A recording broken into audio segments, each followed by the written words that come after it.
welcome. Are we recording? To the Friendly Geordies podcast, Shawarma FM edition. I don't need them. Welcome on this lovely, boiling hot Australian day, or Sydney day, as I should say. It's Tuesday, isn't it, bruh? It's Tuesday. Yeah, that's better. Ooh, and I love that we've put the compression in so you can actually hear it. That's been night and day, you know? But thanks for joining us. Are we live too? We are live indeed. All right, so we'll get some questions from our lovely compadres. How are you, my It's good friend? when you wear the headphones as well, just because I don't know why I wear them. I'm never really monitoring them. But you're good at it. No. I'm not good at it. It's just that I'm autistic with dude, I'm actually autistic with sound. Like loud noises. I'm like, yeah, I can't handle loud noises. And I like the sound. Which is weird because every gig of yours is just like really loud noise. That's true. But well, not music, loud music. Loud music. No, it's noise. You can call it noise. But White noise. White noise by the living end. Mm-hmm. But flavor of the season.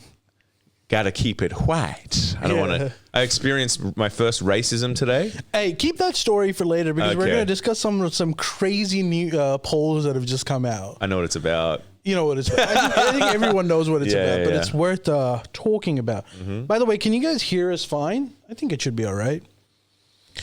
All right. Yeah, it sounds good. God, this vape's better. But yeah, man. Move it a little bit up. What do you mean? Oh, here. Yeah. Yeah, that is better. Shawarma FM. Someone said, guys, I heard shawarma is specifically carved horizontally, not horizontally. Please confirm. That's a really, really good question. Miss, what do you think? What is your opinion on how meat is cut? Well, that's such a loaded question. Depends how it's cooked. That's not okay. So this is my view. Yeah. The way you cut meat is supremely important on how it tastes. So this is the rule: when the meat is uncooked, you're supposed to always cut it with the grain. You know, with the vibe. So how it would naturally just cut off, right? Yeah. But once you've cooked the meat, i.e., on a shawarma or you've cooked a steak. Mm-hmm. How are you supposed to cut it? Always against the grain. It'll make the meat tender. I didn't know that. You know what I did see though? Mm-hmm. I don't know if it's true, but chicken breast fillets, you're supposed to cut it long ways. Well, again, with the grain. Yeah, with the grain. So don't forget about long ways because it might not be long ways. You got to just always remember. Oh, the grain. However, the way that the tissue, like the protein is traveling. The fibers of the meat are already going. Yeah. You're supposed to, when you're cutting it, you don't ever go against it. You're supposed to let it, you go with it. That's why you're going straight horizontally with the chicken breast because the fibers are kind of horizontally. Yeah, right. Because if you cut it like that, if you cut it against the grain, I'm not even kidding, 25% taste gone. Are you serious? Serious. So 100%. What about a steak? Once it's cooked, same thing. Against the grain? Against? Yeah. Wait, say it again. Against him. So when the meat is cooked, right, it's ready, and you're cutting it up for yourself to eat, you always go against the fibers. Yes. Right? Okay. Because if you cut it with the fiber, the fiber, the thing is what gives the meat toughness. Yeah. You got to think about it this way. So that's the natural glue that's holding it together. Yeah. Right? So if you once it's cooked and you cut it with it, you're going to feel it tougher because so it's still cooked against the grain. Against the grain. Raw with the grain. With the grain. Dude, you know your shit. Ali, for the record, is a way better. He's the best cook on the show. He's the best one. So there you go. Any other cooking questions? Feel free to turn out because I'm pretty sure that is the one non-intense view that I have. Hey, I streamed. What? I streamed finally. Oh, you did? Yeah. How was yesterday? It was good. It was like a few hours, and I got I think 16 people. So yeah. Hey, that's pretty good. But I played Banjo-Kazooie and GoldenEye.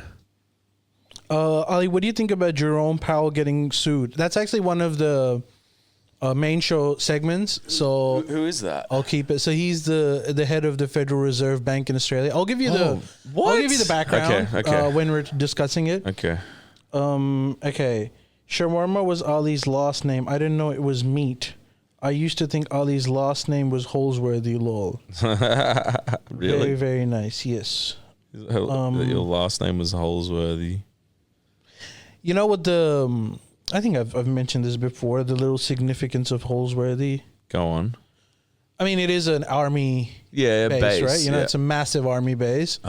During World War II. I mean, it's kind of, the story is like however you want to look at it. Yeah. But during World War II, there was a mission that was given to a Lieutenant Cantello. Okay. Where he was supposed to fly off his plane. Yeah. Maybe go to a different base. Yeah. But shortly after taking off, he crashed. Right. For whatever reason, I actually don't know. Maybe it was a malfunction. Maybe he just fucked up or whatever. Yeah. But he crashed. Yeah.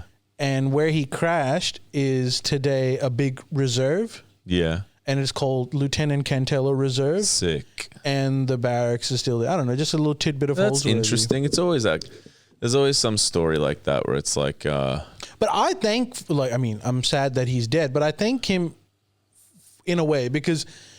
him dying allowed that particular part to be natural bush reserve. Natural bush. That's where I would take my dog out for walks and bushwalk. And it was really nice having a bush really close to where you live. Dude, on Saturday, apparently in Holsworthy, it was like 43 degrees. Right, it was really hot. The West is just like, here's the other thing that the East have, like just better nice weather. Dude. Weather. It's sometimes 10 degrees more. Yeah, it's insane. 10 degrees more. It's insane, dude. Like, it's insane. And also, like, you know what I realized today? Like, hanging out in, like, Cremorne and Neutral Bay and all these nice... like, really what Sydney... When people think of Sydney, that's what it is. Well, I think, anyway. These amazing, amazing houses on the water. Just incredible views. It's like, wow, this is a world city. And I was thinking of, like, the poor MFs in the West. And I'm like... It's just different worlds. It is. The poor MFs in the West are branding. And then, like, man, the government's also not making it any... I mean, I'm not going to blame... With the tolls? Sorry, no. I think I, like... not the government, because like it's easy to just blame the government, but these private contractors, these builders that built a house. One thing that they don't take into consideration is like how hot the place is going to get. Like you look at these new developments and they're all made of like these, they're all black houses. I know. It's essentially a sauna. It's a sauna. It's just radiating the entire, so then it takes the temperature up a few notches. Yeah. It's insane. So, like, what was I going to say as well? Also, I went through Lane Cove again, dude. It's so lame. Like, when I grew up around there, it was like there was big swaths of like just green, just an oval or like bush and stuff, and there was like, you know, there's like a servo and some buildings, but there was like massive areas of just empty land and it was just like a field, you know. It was like not the country, but like how most, I think maybe now that's what like more like western suburbs feel like, where there's room. And since, I mean, I'm an old man, so it's been ages, but like, dude, everything is redeveloped. The BP is some weird like Jack bullshit fancy BP now. Yeah, BP isn't even British Petroleum; it's Bangladesh Petroleum now. It's not that, but it's like they like it's Budapest Petroleum. It's Baroni. No, I don't know, but they knocked everything down, and it's all these like shitty apartments now. Like there's just like all of Sydney now is just like, if there's an inch of land, we'll build some shit box and make, and it's like, well, that's part of the way you sort of control the crisis, like, you know, the housing crisis, because it was so much nicer before. Now it looks just like another crappy suburb. Like it was sick, but dude. That's what happens, dude. Like every main city, like I'm talking about like urban centers. Like that's like saying, oh, Manhattan has all these buildings. Imagine if it was like, you know, like, I know that's at one point it was. That's a good way of thinking about it. Like once upon a time, someone was like, Manhattan was better. Because if you want like a good look, if you want a good view and like, you know, not a high rise building, you can't live in the North Shore. Like, it's too damn close to the center of the Southern Hemisphere. It Like, used to not- You're asking way too much. Yeah, what, like a high rise? No, if you're looking for like a flat house, yeah, and yeah. like 5 Ks away from like but that's how it was. the center of New Zealand I Australia know. commercial hub. Like, come on. I know, but that's a bit entitled. But that's how it was. It was. It I was get sick. Yeah. Like they still had apartments and stuff, but it was like mainly houses. And like now it's just like all these like apartments. And like even little things. This is dumb, but like there was like a road where there was nothing wrong with it. There was just it was like a roundabout with no roundabout. So it was like there was no light. So there was no traffic light. There was just like this junction where it's like it was a courtesy thing. It's like, yeah, I see someone coming, I'll just wait. You know, there's like whatever. And That still happens. yeah, but this spot, they were just like, put a divider in, put a traffic light, and that was it. And I'm like, traffic light? I was like close to like going through the red. I'm like out of protest. I'm like, "Are you boxing me in here? This doesn't used to be here. Like adding traffic lights. Not good. I'm not a fan. But c'est la vie, you know. Say la vie. And I then do not- want to give you a heads up. Just before you walked in, I just smashed a can of coffee, and now I feel sick. Just wanted to put it out. Why there. do you feel sick? Sometimes coffee makes me sick. Not Yeah. all of it. Some coffees do. Right, yeah. Well, I had a Luxor for lunch and it made me want to shit my pants. But it was really good. But I didn't shit my pants. You didn't but- shit your pants. No, so you're no. feeling all good. All right, give us a few questions before we jump onto the main pod. Are you guys going on with AI Internet and Victoria, Australia? Well, what the fuck is going on with AI, the internet? That's actually something that I wanted to talk about. I don't know if we'll have it because there's so many segments Yeah. today. I'll give you like a little heads up for the pre-show for all the segments that we're going to cover, and tell me if there's any that you want me that you don't want to talk about, and then I can talk about AI because there's some interesting development that's happened. So one of the segments that we're going to talk about is One Nation's polls. Yeah. The second one was, okay, so we could talk about Iran a little bit, even though Yes. I'm gonna get crucified or whatever. Why? What, you're pro Ayatollah? I don't know, dude. Like, the thing is, like, all these topics. Yeah, everyone goes, who you cares? can't- Yeah, I know. I'm just saying, whatever. Let's crucify ourselves. Kevin Rudd steps down. I heard that. That one. I heard that. That's The chair Powell, the Federal Reserve Chairman. By the Powell. way, the guy I was working with today, it was on the news being like, Kevin Rudd has stepped down. And then he said something like, that guy is the biggest beep egotistical scumbag in history. I'm just like, Jesus Christ. Well, right now he's got a new job. Some as think tank? Yeah, the What is Asia it? Society. Dude, he is so good at it. Yeah, I don't Like, think that. And you know, I'm I don't think that. Okay, look, we'll talk about it on the main pod as well. yeah. But the last thing that I wanted to say on the segment, which was on the reserve, is the new Pax Silica. Have you heard about that? No. So it's the new technological infrastructure that the Trump administration is laying out and is courting a few countries to come into it. It relates to AI and like sort of critical mineral supply chain. That sounds dry, so I thought I kept it in the reserve. But if that's something you want me to talk about, tell me which segment out of these Yeah, that sounds good we to can me. get rid of. That sounds interesting to me. How can AI be applied to minerals? Consider European development models over Australian. Man, what do you think about this? Like, I am pissed off at like JD Vance and every American. I read like White House's security paper today. Really? Which is like a thing that White House, which lays out the foreign policy. It's Yeah. interesting, but one of the things that I noticed in it was like, this is supposed to be an official piece of document, right? Right. And it does have a lot of official stuff, but it also has like a section on Europe. Yeah. And like, it just goes on about like how Europe has lost its identity. All right. It's like the immigration has ruined its character and all of that Right, stuff. right. And I was just thinking like, dude, that's happened with all of the West. Why is like America shitting on Europe and pretending that hasn't happened in their own? Yeah. If you believe that, Yeah. then why are you like pretending that you are somehow immune to it fully? Like, every Western country has had immigration. Yeah. And every sort of like Europe gets like a It does JD cop it. Vance and Trump shit on Europe. They want to talk about invading Greenland. Yeah, well, that too, but also just like Yeah, I mean, I think they it's just the pot calling the kettle black kind of thing. It's like, dude, you have Yeah. exactly the same that's issues true. in your country. It's not that different. like you're moralizing as if like somehow you were perfect for the last 80, 100 years. Yeah, I mean that's very their style, but yeah.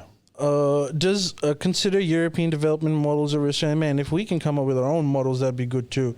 Should Miss Love be the new ambassador to America? Since I reckon I'd be good at it. I'd fucking love it. I'd be great at it. yeah. I'd be like, And you know what, dude? You say that as a joke, but honestly speaking, the next ambassador to to US from Australia should be someone that is a bit of a podcast bro, so he can Yeah. get along with the fucking administration over there. Albo, hit me up. I'd do it. This administration is weird, so you can't expect. Like, I'm actually like Kevin Rudd is a walking brain, an expert on Yeah. China, dude. These guys don't care about that. Yeah. Why did he step down or get? We can talk about it on the Yeah, we'll pod. talk about it. We'll talk about it. Okay. Let me look at a few more questions I'll take the position. before we get down to it. Coffee in a can. No wonder you're sick. Yeah, it's true. Nah, did you get? Is it? Ali, thoughts on South Yemen being a thing for a week and getting curb stomped immediately? Well, it depends on how you look at it. So, South Yemen is. That's an interesting one. So I don't know if you've been following Yemen's politics, but essentially this like splinter group called SDA. It's like a 3-letter acronym. Yeah. They're sort of putting a rebellion against the Saudi-backed. So this is essentially a proxy between UAE and Saudi Arabia. Right. And currently, Saudi Arabia just like went hard at them, and they've decided to. The splinter group has decided to retreat.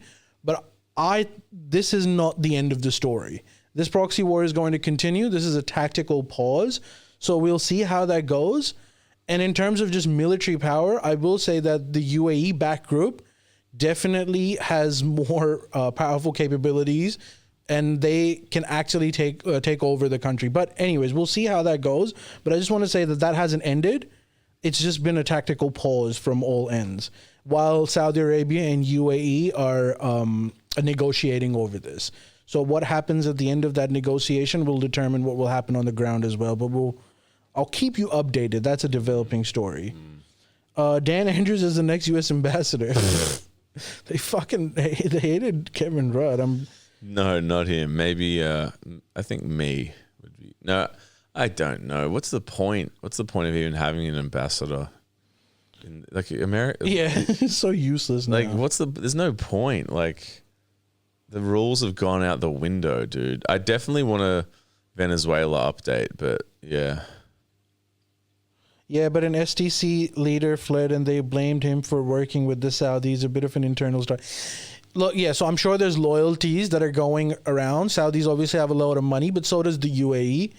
And I would imagine that the UAE-backed group also has a certain level of support from Israel.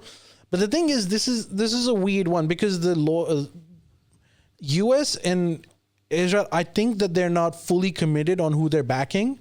I think from Israel's point of view, they're happy as long as like there's enough infighting. But the problem with Israel is like it's not the Houthi group which is against them. That is the one that is. So this is a fight amongst people that were somewhat a little more friendly for them. So this is a developing story. You don't know exactly who's bought by who and where this thing will eventually go. More information will come out, but like yeah, that's gonna stay. And particularly if what happens in Iran is going to have a huge impact on it. Right. How about Somaliland support from UAE level? Doubt some of the regional actors are side. Yeah, so UAE, this is an interesting one. So UAE is actually now has gone a bit rogue. So UAE was always on the side of Saudi Arabia. Yeah, we really are in a wartime. Yeah. But Yeah. UAE has developed. So what they saw was Qatar formed their own foreign policy that was in opposition in some cases to Saudi Arabia. And they were the first one to leave that group. And Saudis, UAE, everyone put a lot of pressure on Qatar to ensure that they fall in line. In fact, there was a massive blockade a few years ago, if you remember. There was talk that they're going to go to war. Yeah. That didn't happen. In fact, that the blockade spectacularly failed, and Qatar solidified its position and detangled its economy from Saudi Arabia. And I think UAE saw that and was like, we can do that. Yeah. And also, I don't even blame them. UAE looked at Saudi Arabia's strategy in Yemen and thought that's a failing strategy, where there's some truth to that. Anyway, so we'll see what happens with that. Y'all going to talk about 50-50 labor, one nation stuff. The poll uses Hunter for its preference assumption. Still concerning. Yeah, we'll talk about that on the main pod. Yeah. Any other question? They're saying send Bruz to U.S. What is he doing now? Poor man wanted a job in the U.S. What's he doing now? Seriously. I don't know. I actually have no Who idea. knows? He can't Apparently, do, like, not that great. he can't do anything. He's been tarnished. Any other questions? Quick. Send them through. Southern Transitional Council. Yeah, that's it. What are your thoughts about ICE shooting? Yeah. We spoke about that, but we can talk we about spoke about that. It's pretty crazy. Pretty crazy. I don't like the... we all know exactly what happened. Yeah. But I really don't like how the government is dealing with that by, like, labeling her as a domestic terrorist. Pretty crazy. They should have really just come out and said, look, there's going to be an investigation. We're going to evaluate all evidence and we're going to make a judgment based on that. Yeah. This is no time to speculate. Yeah. And then eventually they could have just, like, said, you know, he had grounds too, which would have happened anyways. But the way they, like, not only did they kill the lady, but then are also making her out as if she's like a, you know, ISIS affiliated terrorist. Yeah. The whole thing is a bit weird. They could have handled that a lot better. Yeah. I saw this funny meme, like, you know, I don't know how I feel about the January 6th thing, but it was pretty funny. It was like them, like, smashing into the building, and it was like peaceful protest. And then there was a picture of that lady being like, I have no problem with you, bro. And it's like domestic terrorist. Dude, I was talking to actually Jordan about this. When I first saw that I saw the news that, like, you know, there was a shootout in Minneapolis, and I saw the lady who got shot, her picture, right? And you've seen that picture. It's like kind of on poster. Yeah. I saw it and I was like, dude, white lady, Trump's done. That's the end of it. Yeah. You can't kill a white lady. Yeah. A middle-aged white American lady. Yeah. And then I saw she was a lesbian. I was so close, so close. Don't you reckon if she wasn't like... But these rules are getting insane. Oh, dude, these rules are like... These rules are getting crazy. It's like... Dykes have no sympathy in the Trump administration. They went from, like, being high up to the food chain to, like, right at the bottom. It's just so wild to be like... Lesbian, nah. You're under the bus too. It's like, don't you reckon, like, for a lot of them, they looked at that and made up their mind? Probably. Yeah, like what Dan Bongino did not need a lot of video evidence. He looked at totally. But like, where's the line being drawn now? What if someone's bi? It's a tough one. That's a tough one because it's like tough one. She had questionable sexual orientation. I think Trump has made it clear. It's all dependent on his morality. What he thinks. What he thinks. He said that. He made that clear. That's the only thing stopping him. Fuck. I mean, they just don't. Yeah, I don't know, man. Like, I mean, there's been like mass protests. Did you see that? Being like against ICE and shit. Yeah, against the ICE as well. Did you see the fighting between new Syrian government and Kurds in Aleppo? Now, as much as I like to entertain these, Miss Love is going to start going. He's going to go to bed. No. I won't go to bed. I'm tired, but I'm interested in geopolitics, bro. So that one again, part of it is obviously after the Syrian takeover, after the current dispositions take over Syria, there's a lot of infighting to see who the new bosses are. Secondly, you know, after Israel's influence in Syria, Turkey kind of shares a border with Israel almost now because Syria is so weak that major powers are just like running over it. So this Kurd thing also seems to be a proxy between Turkey because Turkey doesn't like Kurds. Right. They have their own independent Kurdish population who they're negotiating with, but they also don't want like a Kurd takeover of Syria. And so they're supporting al-Shara against that. And I think Israel's point of view, again, same thing. Israel wants Syria to be really weak and constantly fighting, because when they're fighting amongst themselves, they're not like, increasing their capabilities against Israel. So, dude, it's kicking off. We got to talk about Iran too. It's crazy. Like, right? Yeah. We can definitely. All right. Should we just start? Because we've got like a lot of segments. Yeah. Let's do it. All right. 1 second. Give me a hit. You keep it, because I don't like to smoke on the 1 sec. God damn it. You got it. Where is it? I just had it's gone. Oh, it's here. It's got to be It's something. tricked me, bro. What is this? It's like a golden plate. Hold Wow. on. You won't get this anywhere else. This is live. You can't find it? Yeah, I got it. Oh, you got it. Okay, cool. Hit it. All right. I'm gonna Tell me when smoke. you're ready. I'm ready. 1, 2. Welcome to the Friendly Geordies podcast presents Shawarma FM. How are you doing, miss? Bloody grand. How are you, my friend? Wearing your Viking uniform. My Viking fucking uniform. This uniform brings terror to mainland Europeans. This uniform brings terror to Grecian grime. Unfortunately, that is the case. All right, let's start with our first segment because we've got a very busy podcast. Okay, this is the biggest story. There was a poll that was recently conducted, miss, and it showed a huge surge for One Nation's popularity. Damn. To the point where, like, it's now equal to the coalition. What? Yep. Are you serious? I am serious. There are a few caveats which we can discuss into this, but okay, I did not know the that. new story. Jesus. The caveats are, one, apparently the participants were only 1,000, so it's a small sample.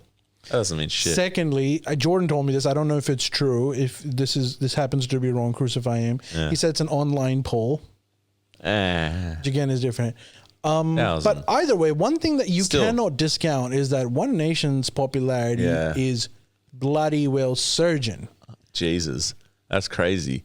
What's your views and thoughts? Do you want to tell us how you have now come into the immigration process? Oh, yeah. What happened today with you? So today, I rocked up to this house for this like job or whatever, and there was this nearly 90-year-old woman. God bless her. She seemed nice, and she had like 2 fake legs and a fake arm and like a fake heart or something, like just barely holding on. An android. Yeah, android.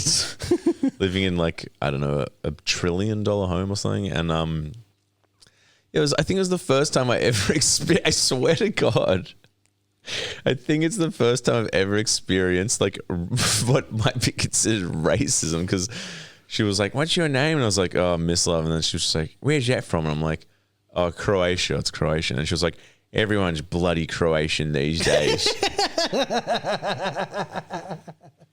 How do you feel on 2 levels? One, experiencing a racist episode. Secondly, also experiencing a racist episode, which is so unfounded.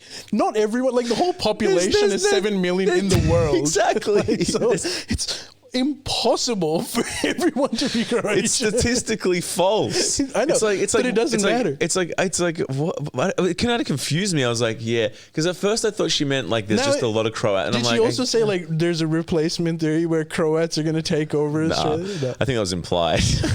But she just it was just a kind of throwaway comment. And then like I was like, I didn't really think anything of it.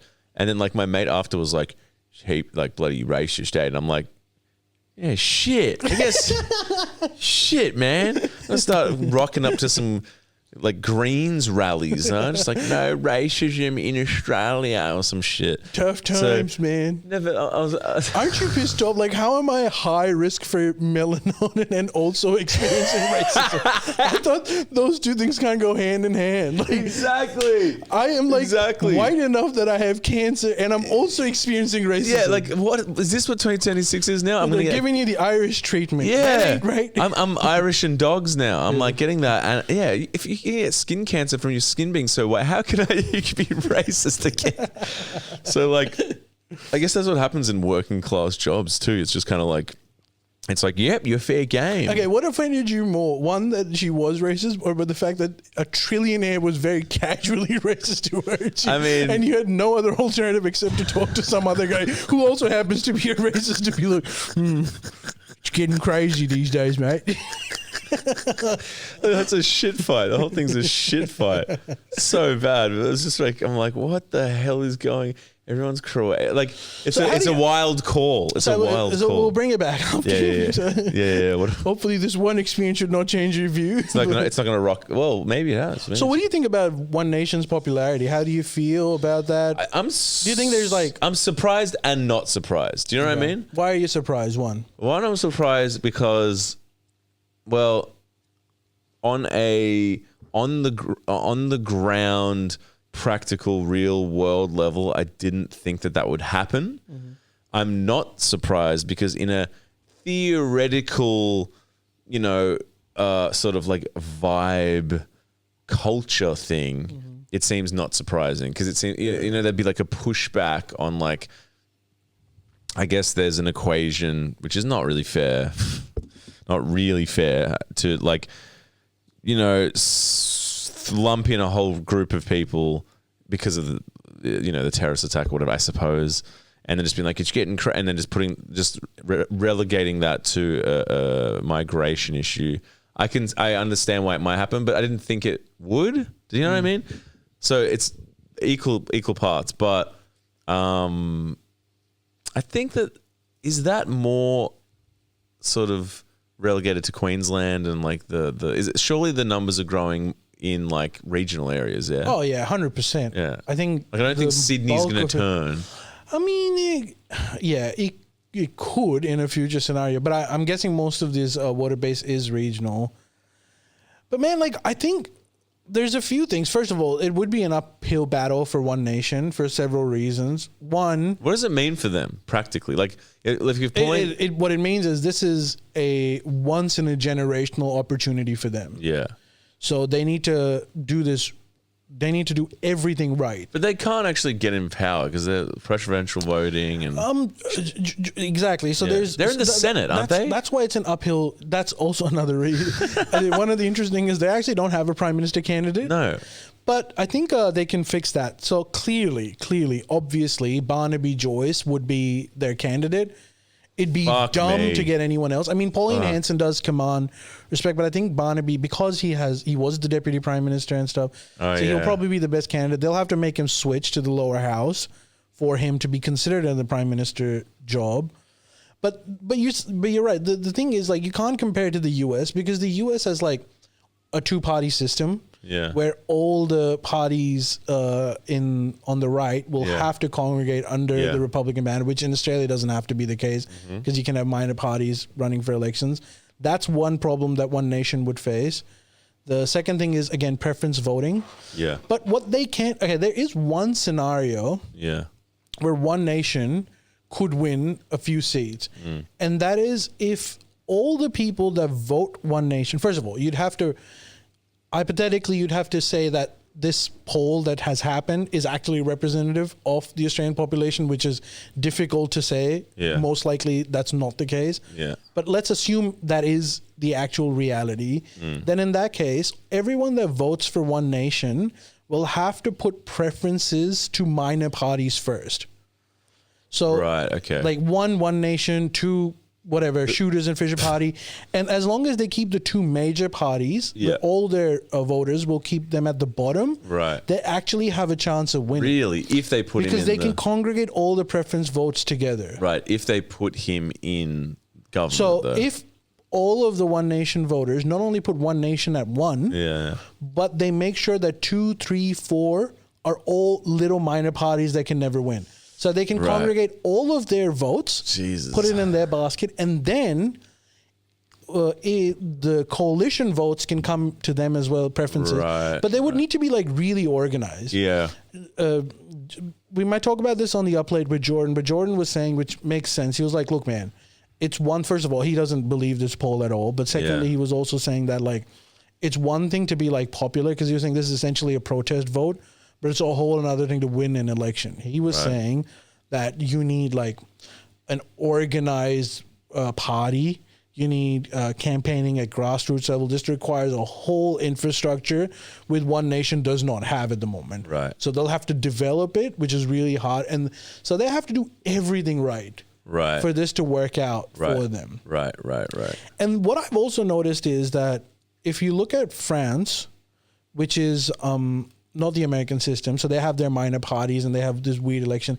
And what's happened is that Le Pen, even though the French far right was probably the strongest in Europe and was one of the first countries where you could argue that, the Le Pen government, like party, might take over, but it still hasn't been able to win, because what happens is that even if you get like the far right as the largest voting bloc, at least in Europe, all the other minor parties get together as a protest vote to them, Right. and never let their candidate come and become the prime minister. Right. Okay. So it really is a case of like banding all these little players together to try to take on the Goliath. And or because whatever. then their thing becomes, which works well in Europe, is like, we're keeping fascism at bay. Yeah, so right. then like all of a sudden, like I'm a communist and you're like a center right.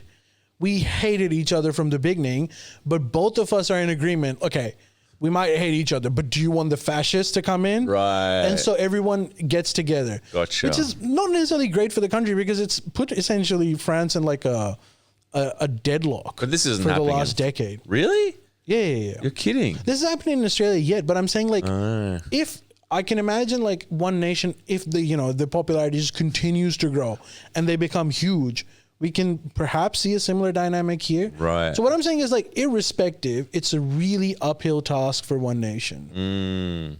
And secondly, after looking at this, I did like sort of, I was like, I'm going to look at One Nation's policy platform. It's just the libs, what right? What are we exactly talking about? Isn't it like I was, the way it was explained to me is like, it's the libs with like also being like, halt all immigration now or something. Well, it's not that. It's not. Actually, I looked at, if you go on One Nation's website, They have the policies. they're immigrant. They have all of their Yeah. They're very basic two-line policies, but they do have them. Yeah. And they have one on immigration as well.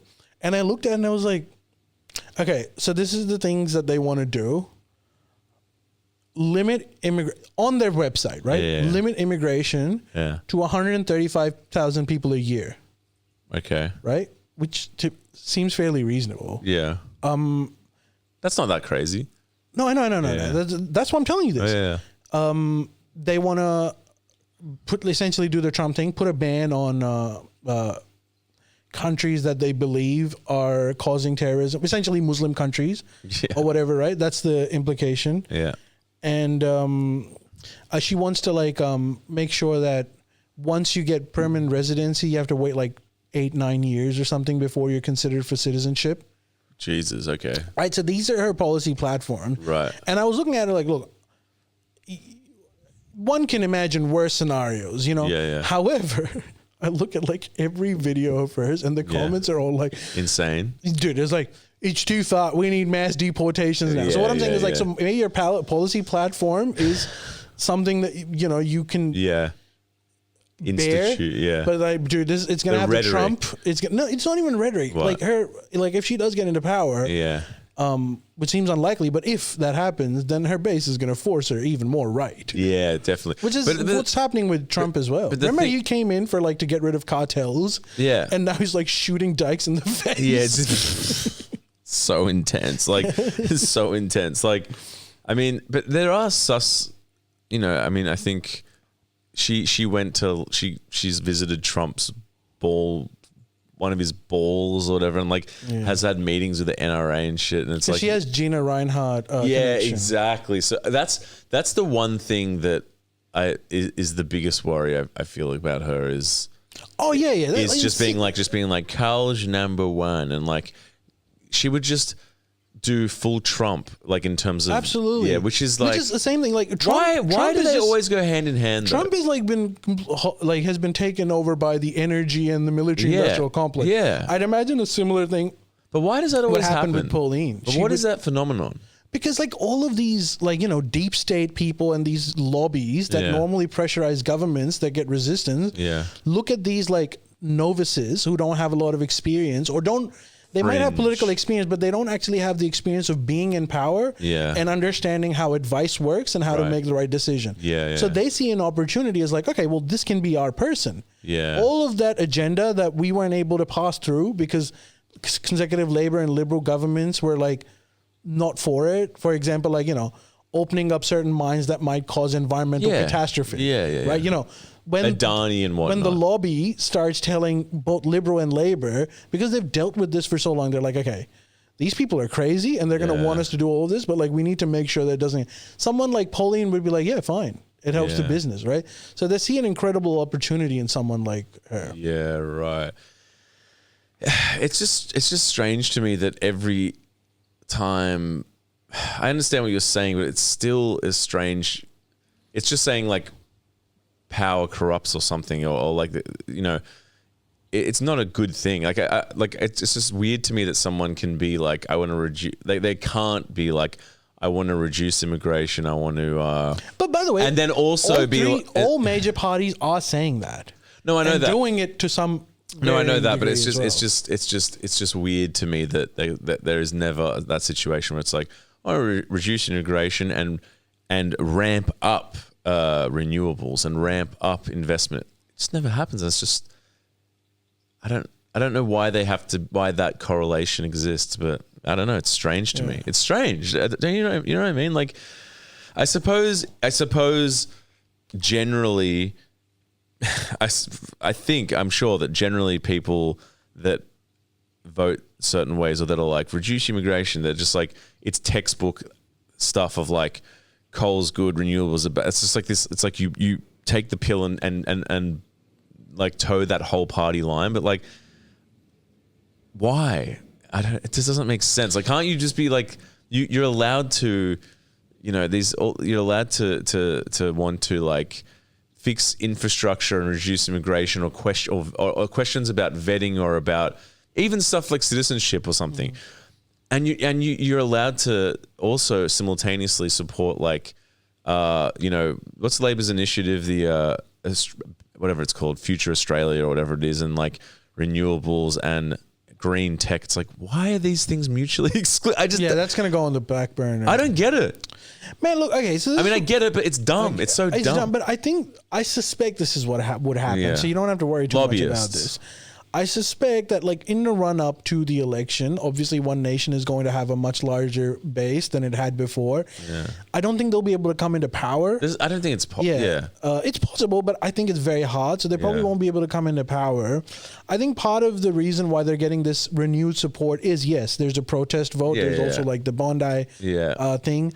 But it's also because Coalition lost their last election so badly that a lot of people that were supporting Coalition just think of Coalition as not a winning horse. Yeah. And they suspect that Oh. maybe One Nation You reckon? will be able to get it. Right. Which they will probably realize that that's not the case either. Yeah. So I suspect that in the next election, One Nation gets a larger share but still doesn't come into power. Coalition Yeah. doesn't come into power and Labor comes back in. Yeah. And once that happens, then all of the people that had moved to One Nation are going to move back. Most of the people will move back towards the Coalition. Yeah. And the Coalition will get rid of Susan Lee Probably. as their leader, saying And they'll that you shift. ruined it. They'll get more of an Abbott or And something. then Hasty will come in, who, by the way, has right. already prepping his anti-immigration platform. Yeah, right. So I think the election after will be you think a that, threat. because these things move. Also, I assume that like their popularity will influence both parties in their decision making. Do you know what I mean? Yeah, I like think- they'll probably look at that and be like, well, this is sort of the pulse of, this is a trend, and like, you know what I'm saying? I think what both parties will do in the run up to the election, both Labor and Coalition, maybe, contrary to what they've been doing all this time, I think they will be encouraging their voters to make sure that you put One Nation last. Right. So if you're, and Coalition will agree to that as well, because So Coalition sees them as One a Nation threat. as a cannibal threat, right? Yeah.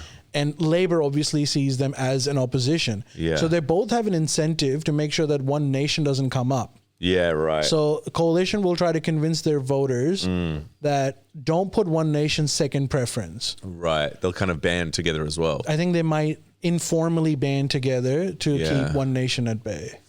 I mean, it's interesting too because like you look at what is it, UKIP or whatever. Are they like people are like they're going to win the next election?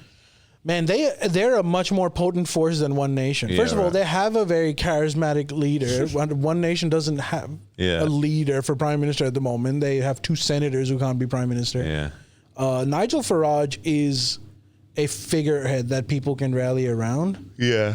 But again, if you look at Nigel, if you look at their policies on deregulating banks, private like enterprise, Oh, it's a shit show. Yeah. it's just like Thatcherism again. Yeah. So it's like that's not.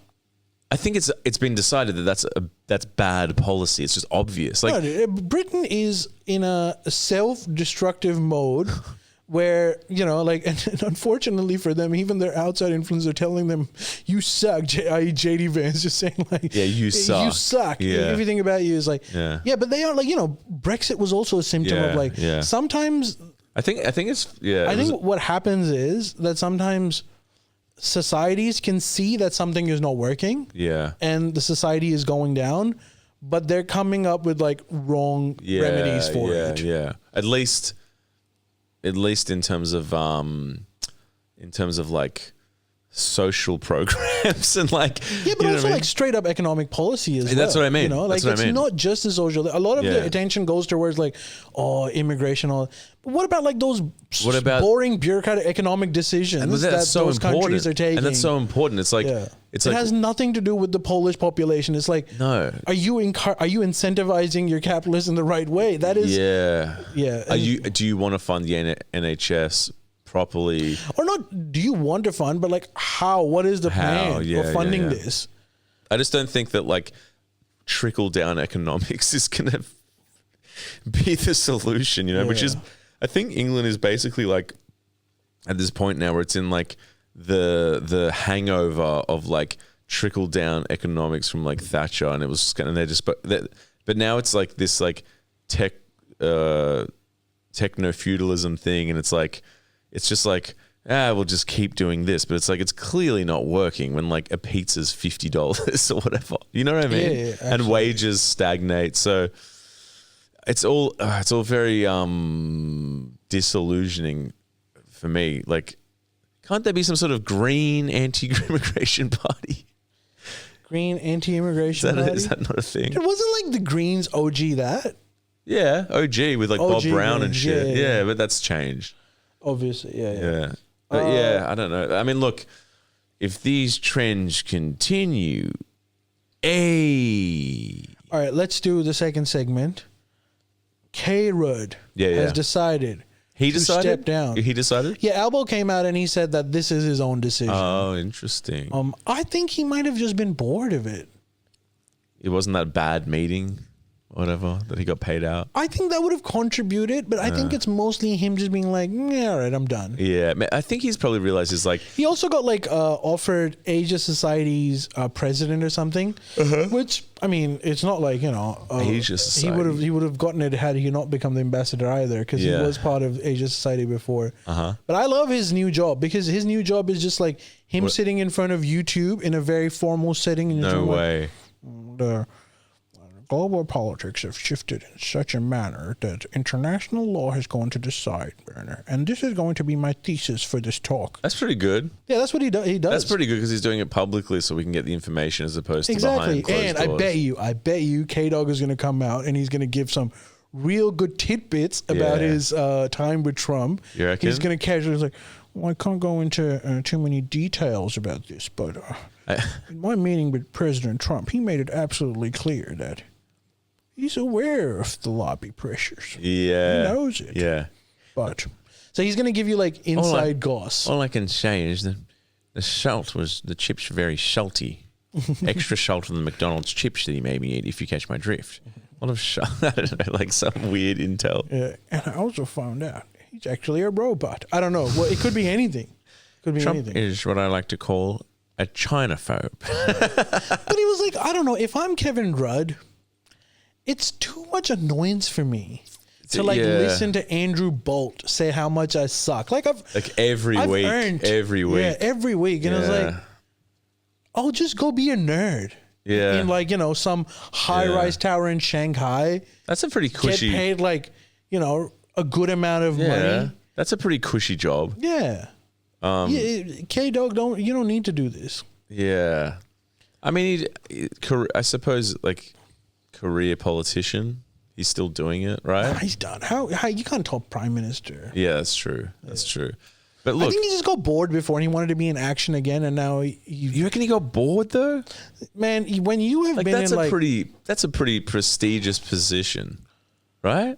What, ambassador or prime minister? Ambassador. Yeah, it's a prestigious. No. I'm saying like. So after he stopped being the prime minister and he was just working as like an intellectual for Asia Society, I think there might have been a part of him that was missing the action, and he would have liked the idea of becoming ambassador. Right. But now that he's again experienced it for 2 years, he's like, yeah, I can go back to being a nerd again. True. But he live in Asia? I think he can live wherever he wants, but he'd probably travel to Asia heaps. Yeah. Look, Asia Society is just a think tank. Actually, I think it's based in Singapore, but I'm going to check. I mean, look, he's a smart guy. I want to read his book. You know the one on China? Yeah, The Avoidable War. The Avoidable War. Have you read it? Yeah. Well, I read like a synopsis or like a summary of it. Is it good? Yeah, man. K-Dog is an intelligent man. I mean, it's also interesting. It's an interesting title, like The Avoidable War, as to sort of like World War III, when it's happening or something. Oh, Asia Society's headquarters is in New York. So he'll just stay there. He'll spend a fair bit of time in New York. Do you reckon he has a house there? I don't know. Who knows? But it seems like, rich people have houses everywhere. Yeah. For sure. All right. So anything else about K-Dog? You've done well, mate. Now relax and... Did you, by the way, see, just as a side note, did you see that video with Alex Jones and Marco Rubio? No. He was on Alex Jones's show. No. Oh. Alex Jones is I haven't tapped into Alex Jones. Just harassing him. So Marco Rubio was doing a press conference. Recently? Yeah, recently. Okay. And Alex Jones is like next to him. He's just like, Marco Rubio, you're a snake bite. He's a snake bite. You're trying to deplatform me. You're trying to deplatform me. So he's screaming like heckling, but he's sitting right next to him. And like at one point he holds Marco Rubio's shoulder, and Marco Rubio says like, "Who are you?" And he said, "You don't know who I am? InfoWars, bigger than Rush Limbaugh. You know who I am. You tried to deplatform me." Shit. And then like he calls him snake bite. He goes, "You're a snake bite. You're a snake bite." Okay. Bathhouses. You're going to bathhouses. Compromised bathhouses. What the hell? And then he starts screaming, "The Democrats are raping Republicans. What are you doing about it? What are you doing about it?" Oh my God. It was kind of cringe, actually. What would be his take on Venezuela? There's no way he could be into that. There's no way he could be into that. Conspiracy. No, but like Venezuela is an evil place. There's no doubt about that. The regime is doing horrible things. However, this is an operation by the elites to make sure that Venezuela becomes even more of a problem. That's what I mean. Like he's very anti. Like Trump is behaving just like the Bushes now, crazier even. Yeah. So like because Alex Jones's whole thing was like no wars. He hated Iraq. I think his whole thing is 9/11's an inside job too, but like he hates those things. So there's no way. I wouldn't be surprised now if he's just like crying, being like, "Trump's dead. They've taken over." Yeah, he's been saying that for a while. Yeah. Donald Trump has been compromised. Really? You reckon? I love him. I love him more than anyone else. Yeah. So have you been watching it? Some here and there, whatever stuff. I've got to tap back in because it's like, I don't dude. When I log into censored.tv or whatever his site is, it's not a chill time, that's not a chill experience. Like it's like very intense, even though sometimes I'd fall asleep to it. It's like, God, it's just so intense. So like I'll check out what he's saying about it, because if he somehow is being like, Venezuela is a very good thing, I'd be like, what? Nah, he's not saying that. I wonder, even Greenland, he's like, this is more proxy wars and more like lobby wars and more, deep state, whatever that means. Surely, right? Yeah, for sure. Yeah. That's his entire shtick. He was doing that before anyone else. I suppose he's kind of Has he become kind of redundant because he's kind of peaked? I don't know the answer to that. A lot of Yeah. the comments under the video were saying that. They're like, oh, Alex Jones is trying to find relevant. Right. But I have no idea what his numbers are. Yeah, I don't either. I haven't kept up because he does owe a lot of money from that lawsuit. I think. Yeah, and plus, like, dude, if you're not going to be on YouTube and all the major, like, you know, It's platforms, harder, way harder. you can't be that big anyway. So, exactly. like, I'm not. It restricts. It does restrict your ability because you're just not. You don't get the eyeballs. You're Like not I haven't approachable. thought about him since you just said that. Because he's not. Yeah, because he's front not of on me. there. But I wouldn't be surprised if he's doing well for himself, even outside of it. I think he put his business in like his dad's name, his assets. but like, would that stave off the debt collectors? It depends Yeah. how he's done it. Yeah, he must. And yeah, He must be stressed. I don't know.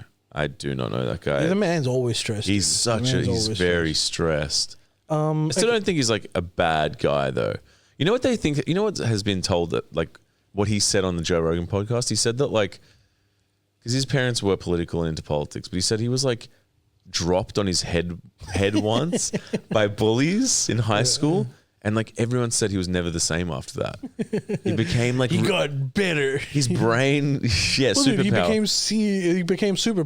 Yeah, like his brain, like he became like more like paranoid and hyper obsessed with politics and But conspiratorial. dude, he called out like all that Epstein stuff way before anyone. Dude, else did. he's not a dumb guy. Yeah.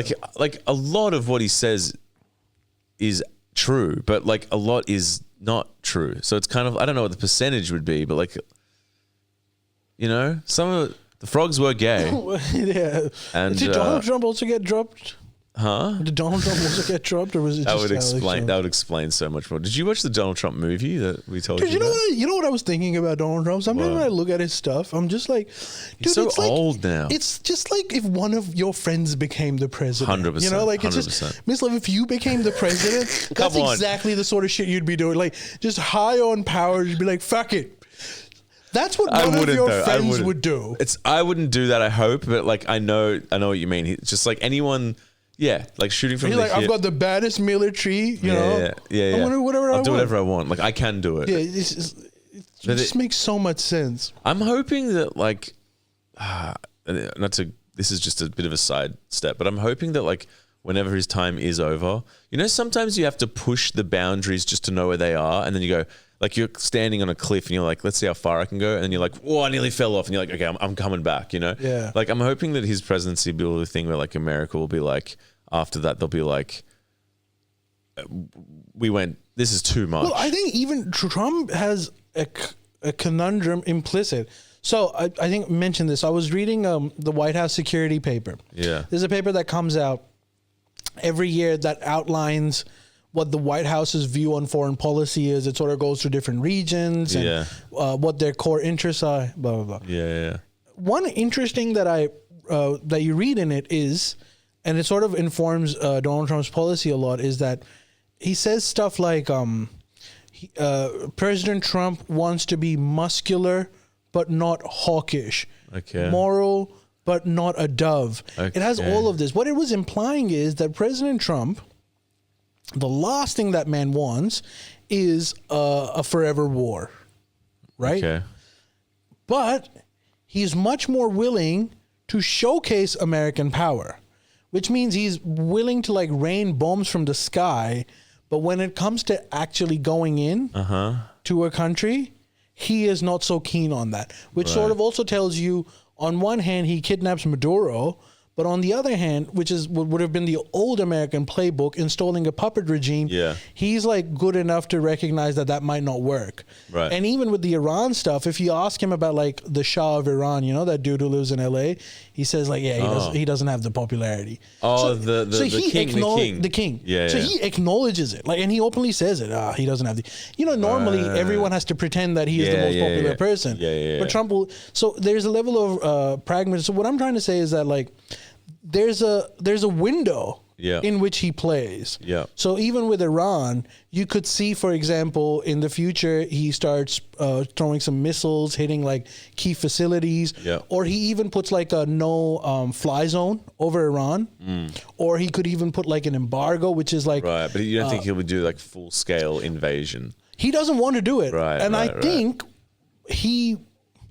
it's difficult to say if he'll do it or not, because sometimes you're forced to do certain things. But in his frame of mind, in his policy, that's the last thing he wants. Yeah. So now, if he does put a no-fly zone, and Iran decides that they're going to start attacking military bases in the Middle East, U.S. military bases, then he's going to have to go in. So he's going to be Yeah. out of his comfort zone. Well, we should talk about Iran because from what I hear, they've killed a lot of people. Who has? Iran, the government, Yeah, they've yeah, killed yeah. 100 more. I don't know about the numbers, Yeah. but like I think the last estimate I read is the Western media is reporting maybe 1,000 people or 500 people. Shit. Yeah, but like we don't know what the numbers are. I mean, Trump. But it is true that there have been like smuggled footages of like people that are died in hospital that are these pictures were taken to identify them and ask their families to pick up the body. So there is a certain level of right. killing. And from I was watching an Iranian journalist. He was in Farsi speaking. So this is what he was saying, because I don't know what's happening on the ground, right? Yeah, yeah. And no one should pretend to know.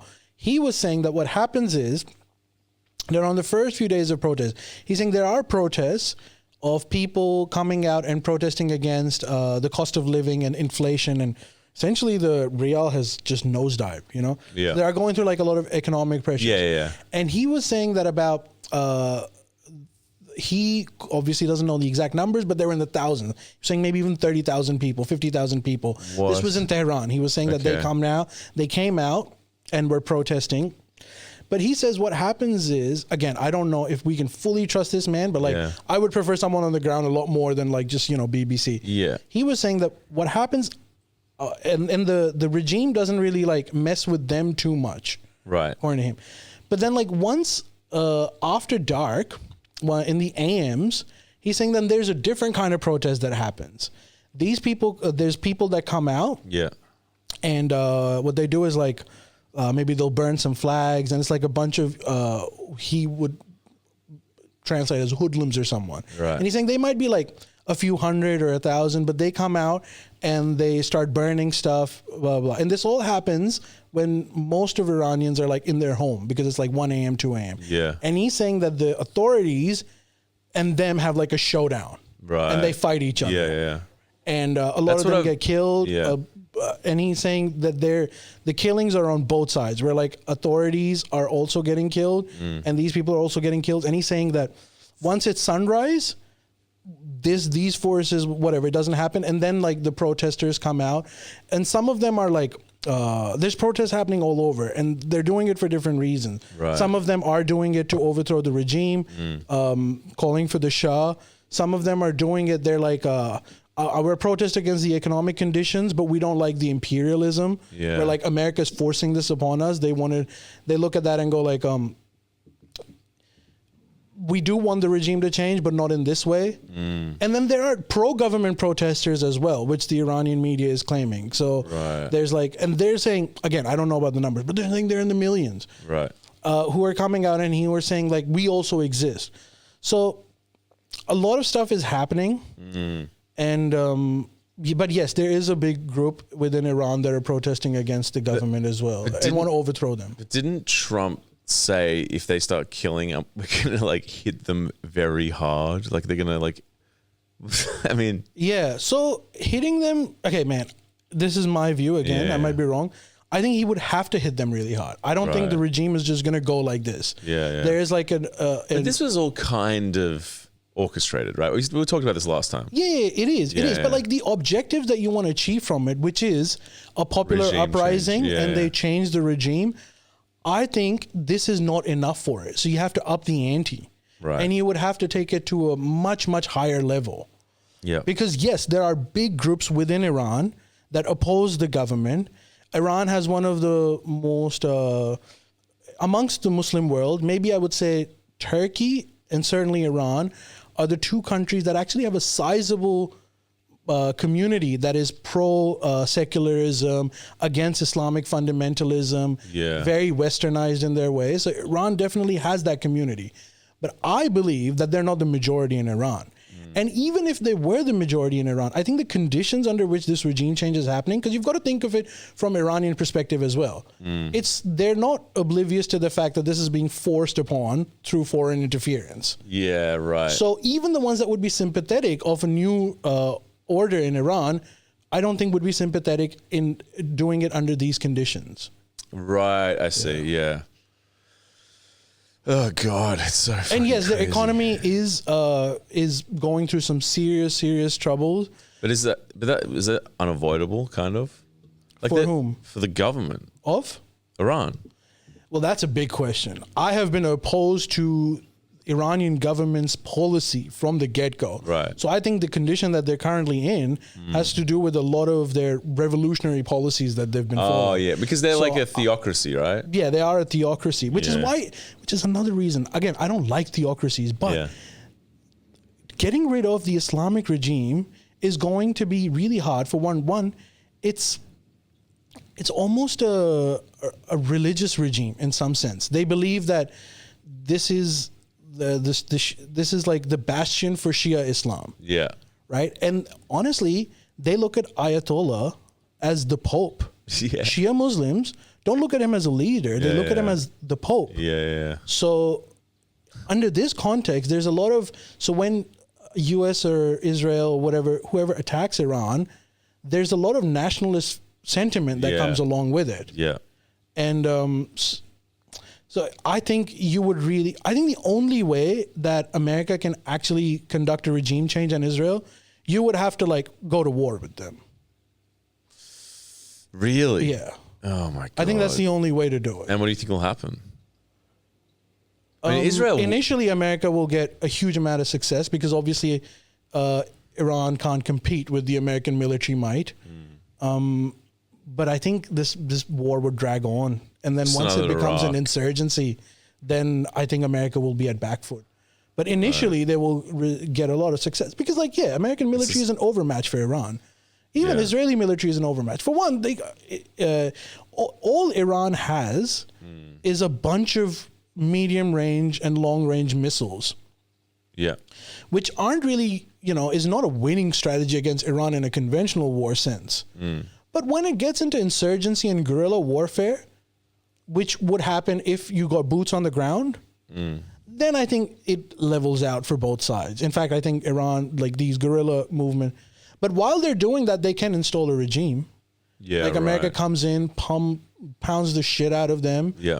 And then brings in some forces. Yeah, that gives you enough room to set up a new regime. But how stable that regime will be in the long run, I don't know. Yeah, I just can't help but think that think back to when Trump was just like, no more wars. When he was running I think on he that. still believes it. He doesn't want to send the last thing on earth in Trump's head. He doesn't want to send boots into Iran because he recognizes it's full of. He's been mentioning it forever, but I think after a certain point, if Iran decides, okay, whatever pressure that Israel and Trump put on Iran, if Iran decides, okay, there's no more room for us to wiggle out of this, and we're going to start attacking U.S. military bases. Once that happens, then no president has the power to be like, oh, I'm not going to attack. Then you're in it. You can fire the first bullet, but the last bullet might not be in your control. Okay, fine, but look, Iran aside, Venezuela was crazy, right? And he legitimately was like, we want the oil. Yeah. That's also insane.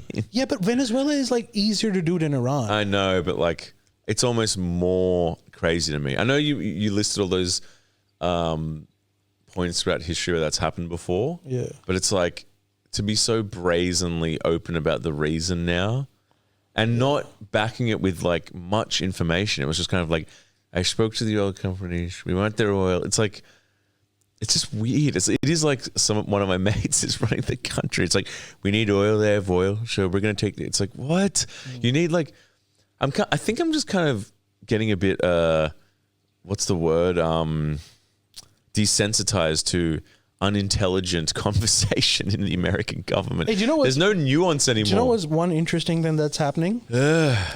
So Iran has shut down internet, right? Okay. Throughout the country, and it's been blocked since then No more stick death. because they don't want people to organize for protests over the internet. Right. And so what the US tried to do by to like counteract that is they got Elon to move Starlink Oh yeah. so that Iranians can access internet. oh really? Yeah. Like a But- satellite. Yeah, but what Iranians are doing which is also should give some understanding for the West that they're not as easy as as Lindsey Graham might think they are. They're apparently using Chinese jammers Yeah. to block Starlink as well. So is China like backing Iran? Yeah, of course. I mean, they won't back them in the sense of like, look, no one wants to get involved in the Middle East, let alone, so neither does China. They'll support Iran in terms of military hardware. They'll support Really? them. Even like Trump is now claiming that he's going to put 25% tariff on anyone that does business with them. Chinese are probably one of the few people that will successfully circumvent that. Other countries would be scared and maybe not do it. So Chinese will try to like keep them up. But they won't like if America decides that they're going to bomb them or they're going to send their military in, China is not going to come in to help them. Yeah. But So, they've been blocking Starlink. Has it worked? Well, we don't know exactly, but that is one of the Right, theories. One theory is like, I don't know exactly how accessible Starlink, which is like a really expensive service, is for, regular Iranians. If you might have to be like some urban Tehrani to like be able to like access Starlink and figure Yeah. all of that stuff out. For most people, it's going to be hard. But the reports are suggesting that Iranians are using jammers, which means Right. that they're more capable than what people assume them to be. Yeah, of course. Yeah. Again, not saying that they're capable enough to take on US by any means, but Yeah. You know what's interesting though? When I went to the Persian mafia, aka my skin cancer guy and dentist, they're just all.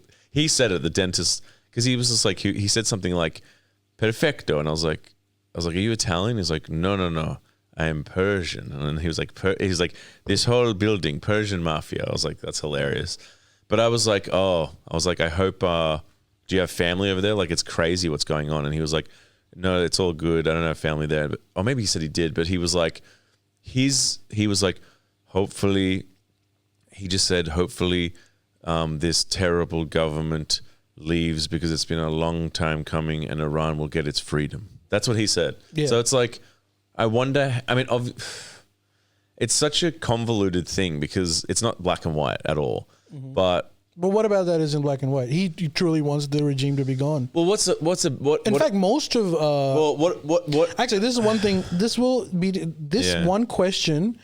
You will be able to tell if this guy is pro Khomeini or anti Khomeini. Yeah. If he says I'm Persian, he is anti Khomeini, wants the regime out. Yeah, he said Persian. If he says I'm Iranian, Yeah, he is yeah. pro Totally. regime. Because Yeah, it used so to you be can just tell that. Persia. And, no, I know that, but what I mean is it's not black and white, is a war, a government sort of, and I'm not saying they're good, but like a government sort of strangleholded by Israel, backed by America in a plan to destabilize the government, drop the dollar, inflation rises, people get angry, they revolt. That's why it's not black and white. So like, if I said to him, well, I kind of would. I mean, he was like cleaning my teeth, but it would have been interesting to be like, do you think the circumstances on which this sort of revolution is happening, as much as you might agree with it, do you think it's nefarious? Do you know what I'm saying? Yeah. And I'd be curious what he said. He might be like, no, it just. No, he would say it's not nefarious. That's at what all. I mean. He's saying like the people are, man. And if honestly speaking, if I was Irani, I would be on his position. I wouldn't want the Islamic regime Sure, either. sure. But I think they take. The circumstances at which, Yeah. you know, like this wouldn't have happened, right? Otherwise, if there was I mean, an you can intervention. sort of hit it both ways. Yeah. Yes, it wouldn't have happened if Israel and Trump weren't putting this kind of pressure on Iran. Yeah. But also, it wouldn't have happened if the regime wasn't like, creating this axis of resistance around and trying to not only fuck with Israel, but also Arab countries who are petrified of this Shia movement. So you can hit it from all angles, is what I'm saying. So do you think what Israel is sort of somewhat justified in doing it? No, I don't think they're justified because at the end of the day, sovereignty. Yeah, just like yeah. I don't believe Russia is justified in taking Yeah. over Ukraine. Yeah, yeah, I don't believe America is justified in taking over Venezuela because at the end of the day, Sovereign. people in those countries A sovereign. need to decide Yeah, how yeah. they want, and it's not up to us. So that is 100% true. Yeah, yeah. But wait, what was your question? Just saying, like, I'm just saying it's complicated. My question was like, do you think it's justified? Like, is Iran Yeah, but it's just evil? is Iran just Yeah, are they being? Okay, that's a very complicated question, and Yeah. I don't like to talk about this in this context because Yeah. of the sovereignty issue. However, there are some serious problems with Iran, Right. And primarily, and I can if I want to narrow it down into like a single thing, is that Iran is not a democracy. is not well. I mean, definitely isn't. But there are many countries that aren't democracy. Yeah. That in itself doesn't make me No. apprehensive. But most countries, overwhelming majority of countries, act based on their national interest, right? Yeah, What they believe, which is something that you can work around. yeah, yeah, But if your decisions and policy are based on some kind of revolutionary fervor, Yeah. which is that you want to see a new order in the world, yeah, that's a red flag in itself, and that's going to get you into problems. So for Iran, it wasn't just like, okay, we've taken over and we're going to make this an Islamic Shia regime, but it was like, no, this is a new agenda that we have. So we're going to have allies in Iran. We're going to have allies in Lebanon, and we're going to fund them, which not only is going to scare Israel Yeah. because it's against them, but it's also going to scare all the Arab countries. Right. So you see, they're disrupting the equilibrium. And just Right. the idea that, like, think about it this way. Iran is a Shia Muslim country that is antagonist towards Sunnis, however, has dedicated the last 40 years of its foreign policy defending Palestine. yeah. Now, one could argue if you're a Palestinian, what noble, but on one hand, you could argue what a ridiculous policy that is. Right. No normal country would do that. I mean, if you ask all of the Muslim countries that exist, they're all sympathetic towards Gaza. But if you ask them, like, okay, would you now create a resistance movement to fuck with them? It's like, no, I'm not Right, crazy. right, right. Only a revolutionary government like that can come up with that calculus. Yeah, That this yeah, is yeah. beyond us. And that, I think, Yeah. is a major problem for Right. every other country on earth. It Right. gives Shia Muslims and maybe certain communities in the Arab world or even overseas like this feeling like, oh, Shia Islam has arrived. We formed a political Islamic movement. It's like, yeah, but for everyone else, we're petrified of this. you know? Right. But some people would see it as like they're like freedom fighters and they're like or something. Freedom fighters is fine, but you got to keep it within your borders. It Right. can't be like this transnational idea. And you can't, like, as much as you might care about populations far further away from your country, you need to also make sure that you don't like create a country that is just dedicated to this and creating hostility in the region. Yeah, right. No one likes what Israel is doing, but like this is not the way that you can achieve. And also look at what it has done. You're in this situation where essentially Iran has now two options. Either you go full hard against the US, wait for them to, come in and launch a guerrilla movement, which is a sacrifice that maybe you win out of it, but it's a sacrifice that cannot be told how Yeah. big a sacrifice that is Yeah. for your country. Because what you're saying is like, okay, our country is now at war. All our economic progress, everything that we were thinking of, gone for the next decade. Yeah. Millions of us are going to die. Jesus. It's a huge sacrifice. So you've got that option, or you completely kowtow to Trump, which is that you change the regime. Yeah. You kind of Screwed either brought way. you're screwed either way. And this wasn't Yeah. necessary. Yeah. Do you think it was fun on New Year's Eve in Iran? Nah, dude, they're going through some serious problems. So it was bad on New Year's Eve. There weren't fireworks. There was different kinds of fireworks. Yeah, I think things are. Man, again, I don't know exactly what's happening on ground, but I'd Yeah. imagine things are a bit hectic. Yeah. And honestly, things are hectic for them. There's a Yeah. great possibility that they're going to go through one of those episodes again that they went through with Israel and the US. So it's crazy. I don't know. Yeah. I mean, I've also, just to say, because, the way that we talk about, the only like hard lefty stuff that I watch is Democracy Now! I still watch it, And I take it with a grain of salt because sometimes it is a little bit, like I've heard whatever her name is, Amy, whatever her name is, like she's described Amy Winehouse. she's described certain things as like extreme far right, and I'm like, I don't think that that's accurate in certain, but whatever. I take it with a grain of salt. But you know, they're still reporting on Gaza and stuff, and I think like I don't know, like 30 or 40 more people have died since the new year because now they're getting hit with floods. Their tents are like they're flooding, and it's like, is Israel? It seems like that's died down a bit, but is like as a ceasefire. I think they've also split the West Bank in half. They've like annexed half of it, so it's like, is Israel still being held to account by, I don't know, like whingy greenies or whatever? Yeah, but it's not working. So it's just saying They've business been as held into usual. account. In Israel, No, not in Israel. In Gaza, like business as usual. Like they're I just. mean, look, okay. What the hell is business happening as there? usual in the sense that there's people that die every day, but not business in the sense as usual when thousands of people were dying, you know? Yeah. There's, Like again, what- levels. What is their plan? So Gaza has no agency in this. Yeah. People of Gaza have no agency. Right. So currently, Trump has forced Netanyahu to have a tactical pause, and he's saying that he's going to bring in forces from all these Muslim countries to come into Gaza and essentially de-arm Gaza, Right. Hamas, Yeah. and also run as peacekeeping forces. Right. It's an unreasonable plan because every Muslim country Doesn't want to. want to necessarily do that, but Right. is being forced by Trump to do it. So they're pretending they're going to be okay with it. Right. And to be fair to Israel, Israel knows that this isn't going to happen, but they're telling Trump, have your go. When you've exhausted yourself, then we're going to come back into Gaza and clean it ourselves. What are they going to? What does that mean? It means that Israeli army is going to come into Gaza and like have a full-on occupation again. Damn, in like a tent city, basically. Yeah. Oh my god. And obviously their long-term plan is to drive them out from there. That's crazy. Because I don't know, you know, I think that issue's taken a bit of a back seat, but then you hear the numbers and it's like people are still dying. Yeah, people are definitely still dying, but Yeah. again, when it's not nearly at the same rate Yeah. during the peak offensive. It would suck to be Palestinian and living. Like, imagine yeah. the hell. How long has the war been? Years? Well, from their perspective, a longer long time. Like, dude, imagine dude, honestly, if it was me, and same thing with the Croatian war, I'd just get the hell out of there. A lot of them did. Yeah? Yeah. Because, like, what? I mean, it's horrible. I mean, sometimes it's it's hard. unfair, but, like, Yeah. what the hell, dude? Like, what's the alternative? Like, live in a swamp now in tents and, like, that's crazy. Because I think they're still blocking aid, I think. Well, they're controlling aid.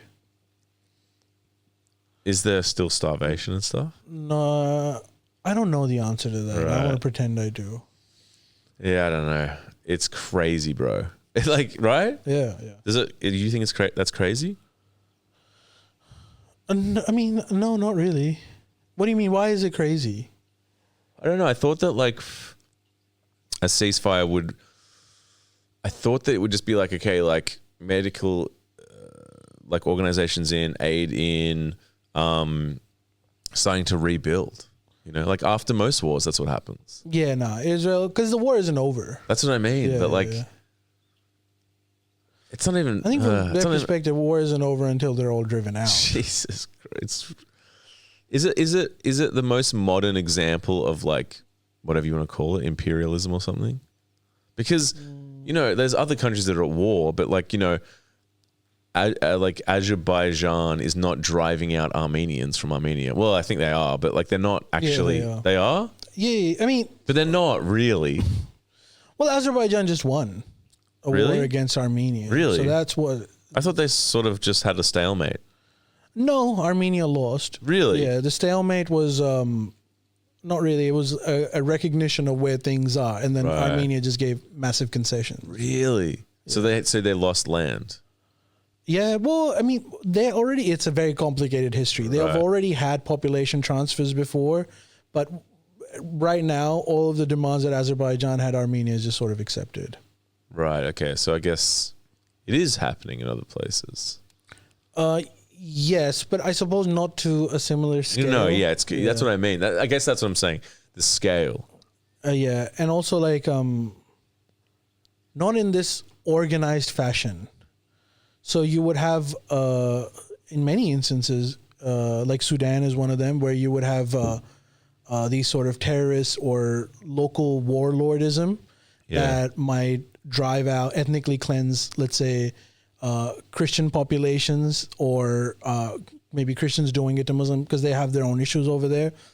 But again, it's not like a top-down, the government of Sudan has decided that this is going to be our strategy. Right. This is more like a third party, and the state is weak to be able to enforce these laws because they're afraid of these warlords themselves. Right. Israel is one example, which is like, first of all, it's supposed to be a liberal democracy, which puts it into a separate category from all of the others that are pursuing this kind of policy. But secondly, not only is this like a rogue force within Israel, for example, like, those West Bank settlements, you would have these like Jewish militias that would go and harass local Palestinian populations. Now, Israel tolerates it, but this is like an example of, like militias or communities within your society that are doing something that either the government is supporting or is unable to do it.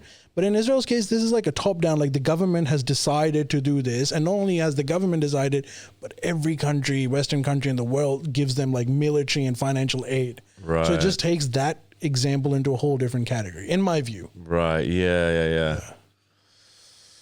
Yeah, and Africa's popping off too, right? Sudan. I don't know. Actually, no.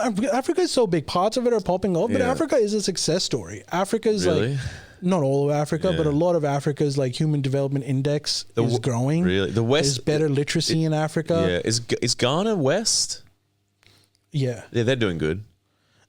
It depends. Again, Africa is so huge. Yeah, parts of it are doing really well. Yeah. Certain parts, like sub-Saharan Africa, that were supposed to be, or when we were growing up as kids, it was the worst. Like Ethiopia? Yeah, there was no country on earth that you could say is doing worse off than sub-Saharan Africa. You could name a few countries now that are doing it. Like they're getting better. I mean, it's a very low base to start from. So again, there's a sweeping thing of like, Africa, a lot of Africa, I think, is the future. There's a reason why China and US are all like, it is a next big center of world economy. Really? Yeah. That's crazy. And even Middle East, like the Arab uprising effed up a lot of the countries. Yeah. But then within Middle East, there are certain countries that are doing fine. Yeah. Like these UAEs Dubai. and all of these countries have had a newfound resurgence. Yeah. Like they're really competing at like, with all the criticisms that you may have of how they got there, but they are doing pretty well. Stable societies, even human development, like really good education, really good healthcare, peace and stability. Like these are metrics that at the end of the day matter, right? Yeah. This is what you want. You want security, you want healthcare, you want good education. Yeah.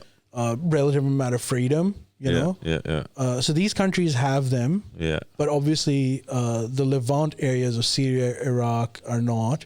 But even Iraq is sort of on the mend again. Right.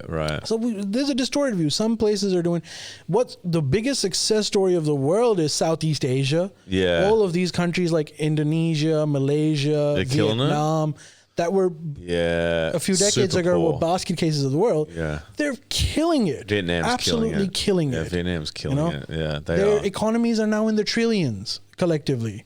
Vietnam, they are killing it. Obviously, East Asia, which Korea, China, all of these places used to be in abject poverty, are now supposed to be the next big power center of the world. Yeah.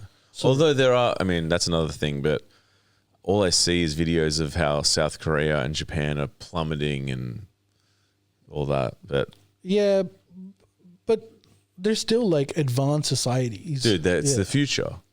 They used to eat rats, dude, because they couldn't eat anything else. That wasn't that long ago. Now it's like a techno future. Like there's like, so that is incredible. And yes, they have their issues. Like I think Japan and Korea. They don't have Korea kids. In particular, dude. I don't know what that's issue is. I don't know what that's about. Screwing them. I think standard of living they can't afford to.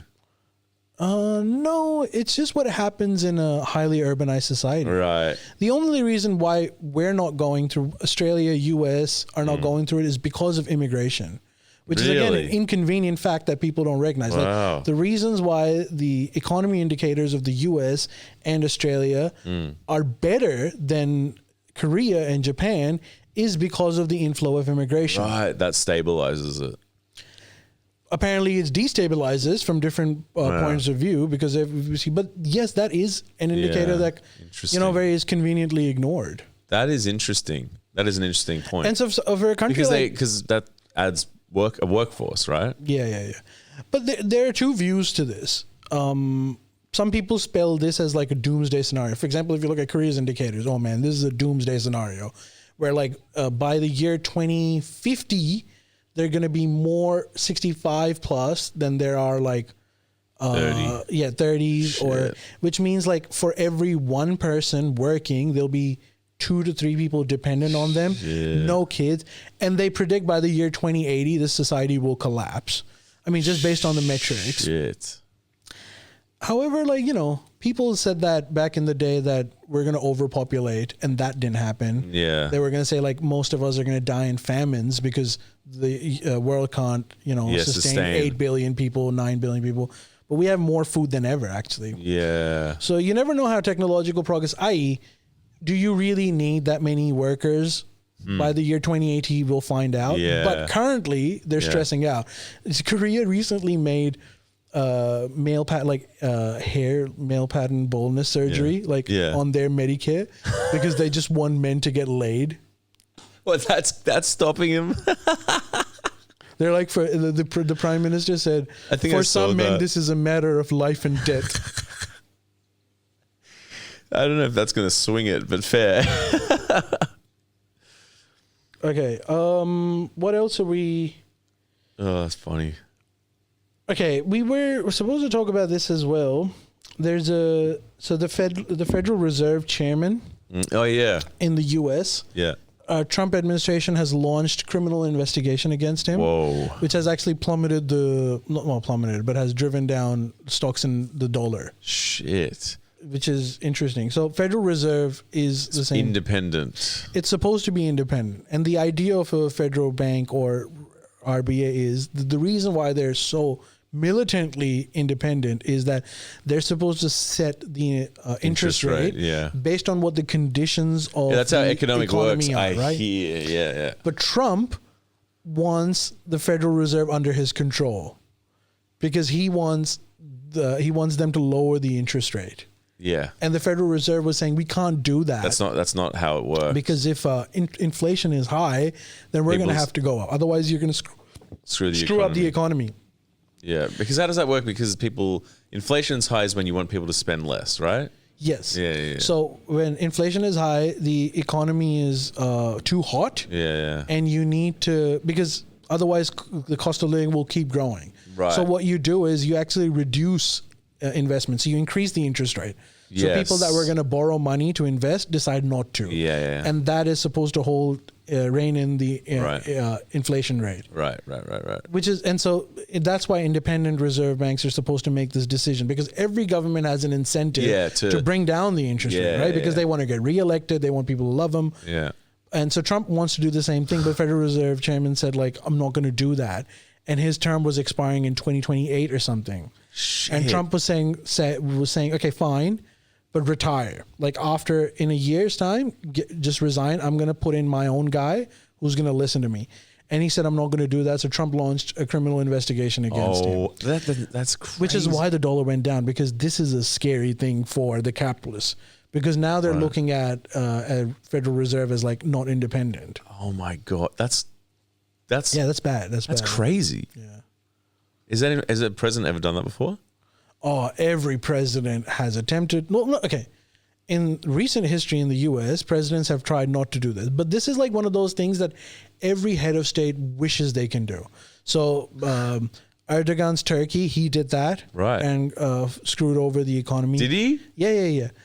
Because it's one of those things that like every executive is annoyed by. And it's like, why is he like undermining me? Yeah. So they all want to do it. They all want to do it, but it's like, I mean, I definitely do not understand. I'm no professor in economics by a long shot, but it's obviously a bad thing. It's like it's a bad It's thing. like short term thinking. It's like I want to lower inflation. People will be happy. It's like, yeah, but then cost of living will rise, right? It creates way more issues than it solves issues. What's the worst thing that happens? Recession? Okay, this is the worst case scenario. Worst case scenario is that globally, all of the investors that are buying American bonds, who have bought these bonds, so these are like IOUs by the U.S. government, and they get interest on it. Oh.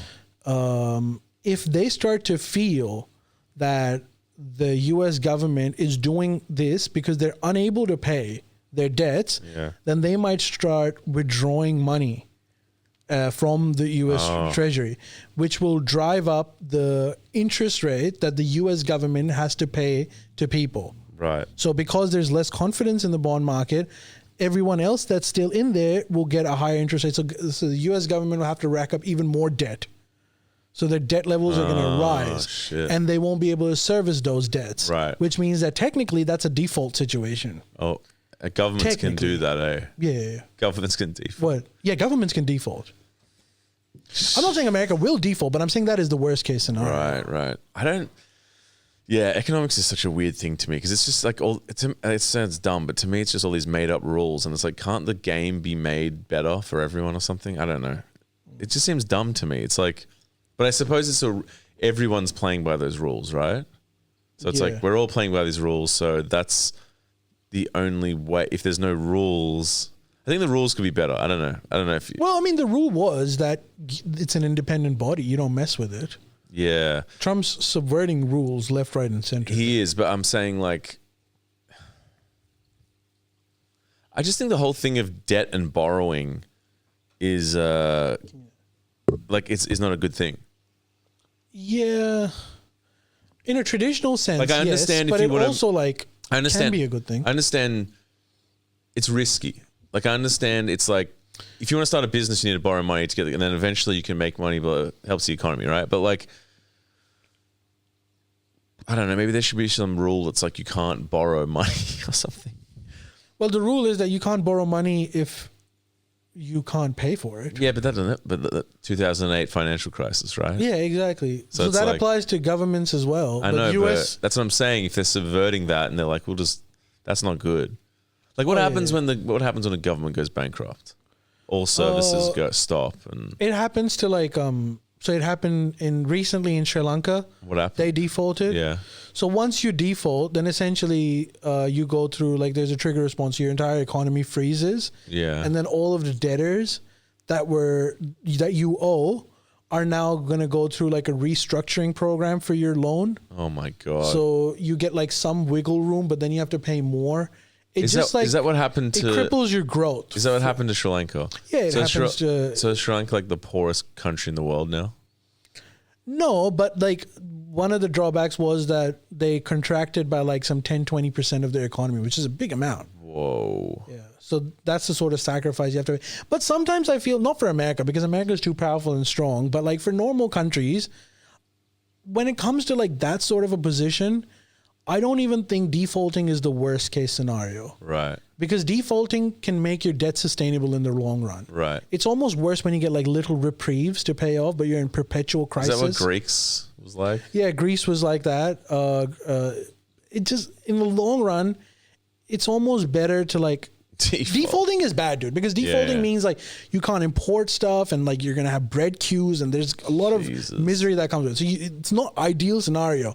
But when you're like one of those like basket cases that constantly, like Argentina, Pakistan, or Sri Lanka, that constantly keep going to IMF and they're always on the verge of default, sometimes I almost feel default is better because you go through like this one intense pain, but then there's an understanding that you need to restructure the economy. Right. Yeah. But America's not going to go through, like, they're not going to go through that. They're going to fucking blow up the world before they default. But how do we, like, take the power away from the banks, man? What do you mean take the power away from the banks? I don't know. It's just power has sort of moved away from the banks, to be honest. To what? To, like, AI now. And military AI. That's the new overlords. Are you serious? These like nerds making robot submarines. Really? Yeah. And that's like where all the money is. Yeah, right now. At least all the Western money is going into that. I don't know. I'm too. Look, I have to just read about economics because it's like it seems like a bit of a insane system. Just all this endless debt, and it's just this constant. It's like a complete like Dante's Inferno of insanity. It's like I don't know. It seems I'm too dumb to understand it, but maybe one day I'll understand it. Like, can't countries just print more money or something? I don't know. I don't understand it. They can. That's what U.S. is doing. Just print more money. But only U.S. can successfully do that, Because which it is they're doing successfully. dominating. Because it has the world reserve currency. So Yeah. whenever U.S. produces a dollar, not only is that dollar useful in the U.S., but like every other currency in the Everywhere. world is pegged. Yeah. But if you do that, if we started doing that in Australia, we go through some problem where like we just print money. Like what you were buying for $5 is going to cost $10. Right. And then if you print more money, then it's going to cost $15. So it actually just creates more problem. Yeah, But the U.S. can do it because they've, world Yeah. currency, biggest military power. it's a whole thing. I have to read about it because it just seems kind of crazy to me, the Yeah. system. But I don't know. I guess. But that is why, that's why, how gold prices are going insane? Are they? Yeah. So every time there's the world economy goes They through go one of in. these They go processes, into gold. They go straight because to- it's sustainable. which- that is actually one of the biggest indicators of the Bad. capitalist faith in the global economy at the moment. Yeah, so that's So bad. if it that goes to means gold. they don't have a lot of faith. Jesus. So the stock market's not good. I mean, clearly the stock market is going bonanza because of the AI boom. Yeah. But everyone's hedging their bets with. That's why they're buying gold. Yeah, gold. Wow. Just such a end of the world kind of That's investment. crazy. Because who's to say gold gets devalued? Well, gold doesn't get devalued because it remains the world currency if US dollar wasn't there, Yeah, but it's so strange, dude. Because gold is like money's the same. It's gold is, it's like it only holds the value people put on it. And it's Yeah. just a material, it's like a mineral, right? But it's rare, which is Right. why it doesn't have the option of we're running out of gold. How about we print more gold? Yeah. That's essentially the reason Holds why its- it holds its value. scarcity.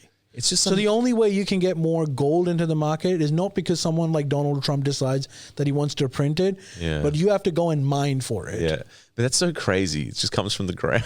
Yeah. It's just bizarre. Actually, Lenin had a famous saying when he was before the revolution. Yeah. And he was talking about this worker society where everything on someone asked him, what's going to be the purpose of gold in your economy? And he said, I guess we can use it for bathroom taps. Because he was saying it'll be so useless. Yeah. Dude, what the hell? I mean, I guess he was bummed when communism fell. He was dead already, Well, he I was guess. dead. I know, but He kind of had very quickly he went, yeah. And how did Stalin die? stroke. So he was just chilling. He was also He was in his office. He had a massive brain hemorrhage. oh my God. His assistant, who supposedly had a big ass, which Yeah. becomes important, discovered him Yeah. because he was always having sex with her. All right. And we also found out he liked him thick. He liked him fat, dude, not thick. Stalin was, He wasn't a bad looking guy. but he was dude. Young Stalin is hot. Yeah, as, I think I've seen that. But he was a chubby chaser. That's mad. I'll still never forget. My dad had a book. Your parents have books. You're growing up, and there was one history book, and it was a photo of Hitler and Stalin on the spine of the book, and they looked so menacing. And I was so young, I was probably a kid, and I just remember looking at those, and I was like, the black and white way you see the world. I'm like, those are bad men. They're very evil. But that's all I understood. I don't know why. I pretty much still don't. Hitler and I Stalin. mean, Hitler I do. I mean, Stalin I do as well. But that stuff fascinates me. I wish I did modern history. If it was for my dad, Dude, I could Stalin have. has found this newfound respect amongst Right wing people. Yeah. neo Nazis because they look at him as well, he had the guts to do what he wanted to, Yeah. which is kind of true.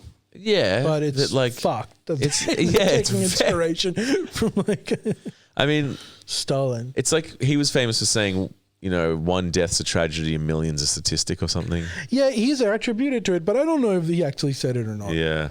But it is attributed to him. Yeah. I don't know. It's funny. As I get older, I thought that the world would become better and simpler, and it's only become more complicated and more fucked. But what is true, and we know this from declassified documents, He is liked him that- thick. No. Very important note.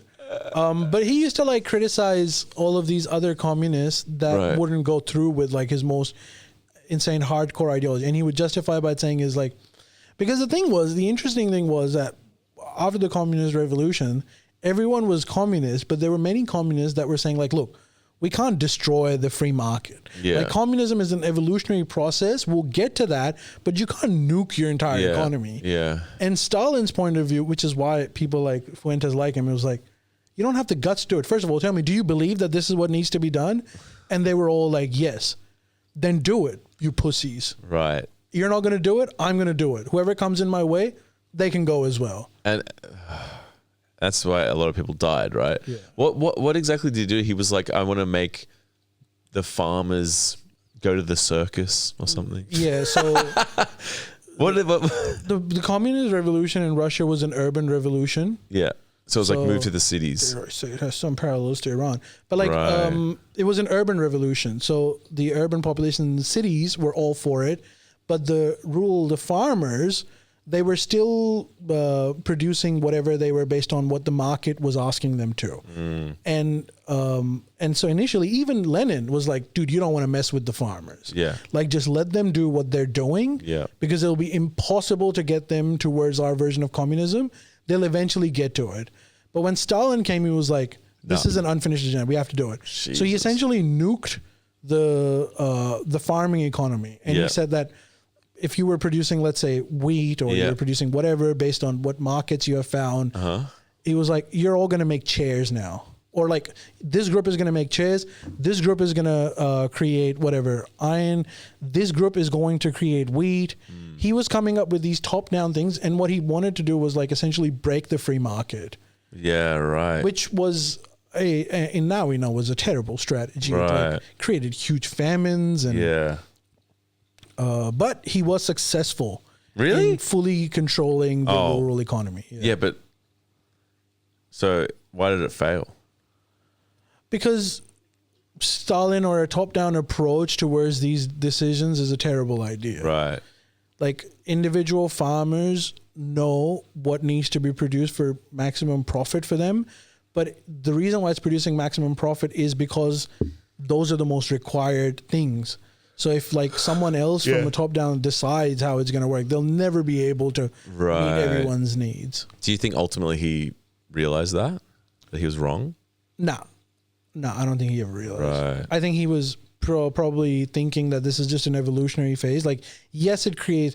I think in his head he was thinking like, okay, yes, it did kill a lot of people, but first of all, he was probably justifying in his head by saying like, not all of it was because of my things. Yeah, maybe yeah. it was some other issue, and then he would also maybe was thinking this was the necessary thing to do. Jesus. Yeah, Who succeeded him? Gorbachev. No, not Gorbachev. Khrushchev. And what was his deal? He was way more relaxed, Right. decided to de-Stalinize. He initially was pro-US, like as in he wanted to have there was some dude who was some farmer in the US, Yeah. Kentucky or someone, who became like friends with him because he Right. once came on a delegation to Russia. And so he used to say, that guy is very nice. I like the US. And then when he went on like this high profile tour of the US, which was supposed to be a friendship tour. So there was like expectation now Stalin is dead. Maybe things are going to ease up. And I think from the Russian point of view, they were trying to achieve that, but his trip was a failure. Right. They hated each other. And then once he came back from that trip, then again, the Cold War like intensified. Right. I've got to read that history. It's crazy. Like, it's crazy. You know, Yeah. because Vietnam's still communist, right? But they're not really. No, they've sort of followed the Korean model, which is That's not export communist. driven. Yeah, no. Yeah, maybe that's the best system. Communism in name only, and like good education, good healthcare, but everything else is basically the same, right? Yeah. Maybe. I think it depends. Everyone has a different. Every society is different. Yeah. Societies that are like homogenous, you have to take so many things into account. Yeah. Like Yeah. those East Asian societies. I think their natural Is authoritarianism because that's what has always happened. Like Yeah. when people say, "Oh, Russia is not a democracy," like when was it a democracy? Can you give me like one example of like in history when it was a democracy? So why are we expecting that they're going to become a democracy all of a sudden? Yeah.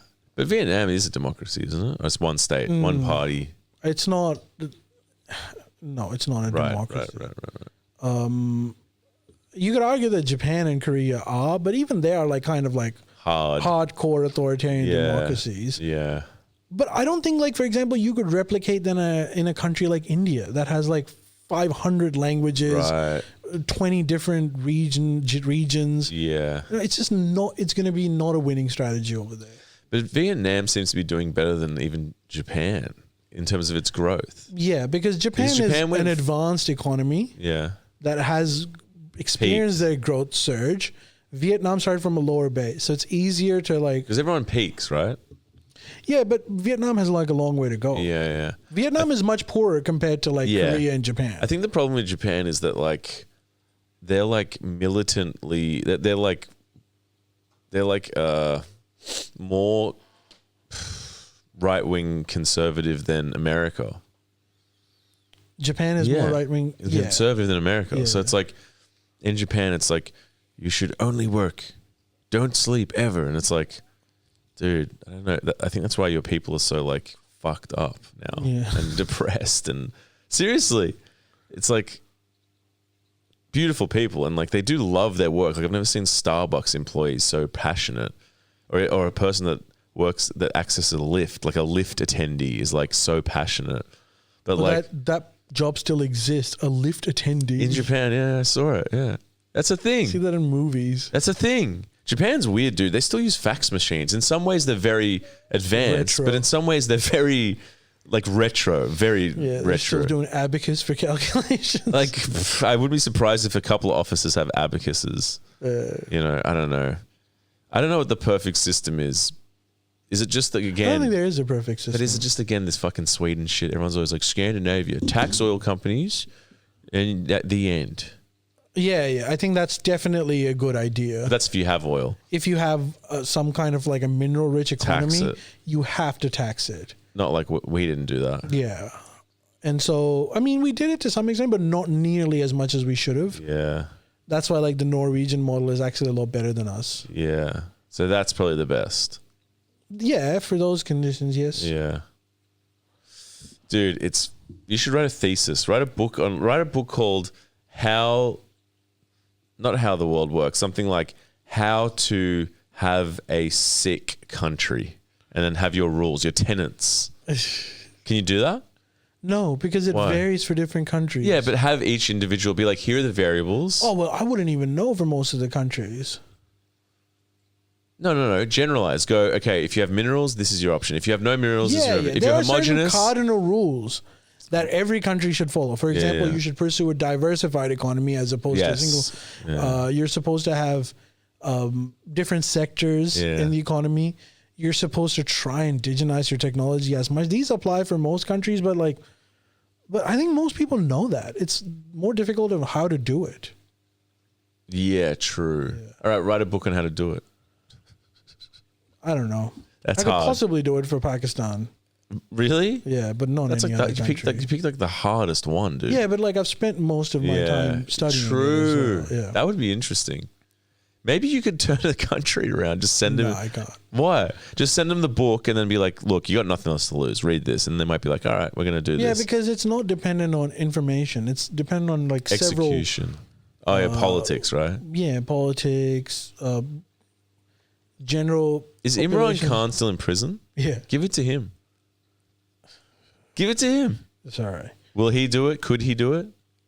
Is he going to be in prison for life? Not for life, but he's going to be there for the time being, I think. All right. That's Is that crazy. it? Do we have anything else we want to talk about?